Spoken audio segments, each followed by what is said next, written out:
Spring is the time for propagation, so today we're continuing by propagating this ZZ plant.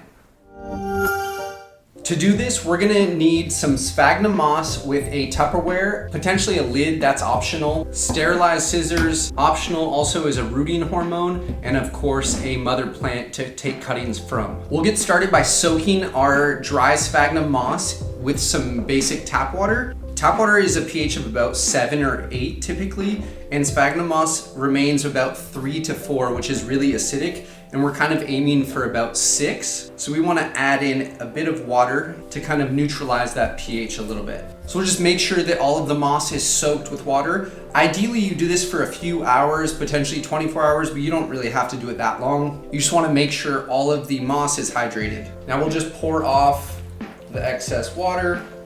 The goal is to have the moss be moist but not soaking wet. We're gonna actually use this dish to propagate with, so I'll layer in some of the moss at the bottom.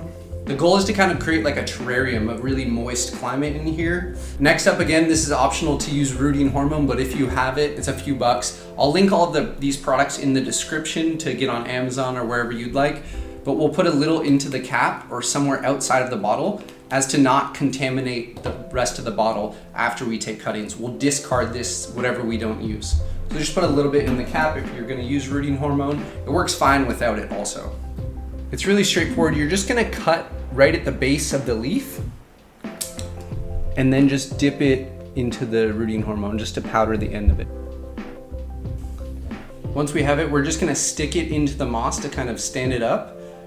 And it can lay down. You just wanna have the stem to have good contact in with the moss. So I kind of pinch it just a little bit. Ideally, you take the newest growth of the plant because that tends to root the fastest. But from an aesthetic standpoint of leaving the mother plant somewhat pretty, it's best to sometimes take the lower branches. So we get a couple more off. We'll just dip them into the rooting hormone and then kind of lay them in. So this is kind of what we're left with. The leaves just kind of laying down, making sure the cut stem is within the moss. And then I'm gonna take the end of the rooting hormone and kind of just powder it over where the base connects with the moss. And then gently lay over the lid. Ideally, it's a transparent lid. You don't need to seal it shut. In a perfect world, this would have a couple holes to let out some humidity, but maybe once a day or every 2 days, just let it open and air out.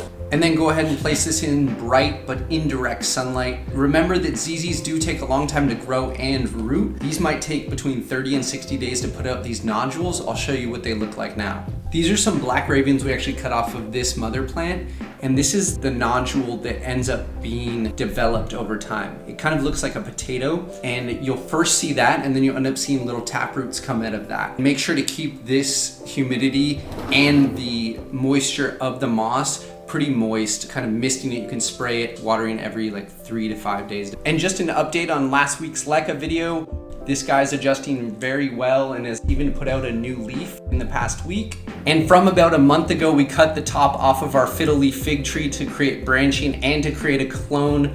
And this has been in water for about 30 days. We've actually started giving this little cutting a little bit of our LECA fertilizer just in the water that it's sitting in. And that's what's really started to develop these roots out further. But thank you for watching today. We hope you did enjoy today's video. If you did enjoy it, please click the thumbs up down below and subscribe if you want to come back for more houseplant how-to videos.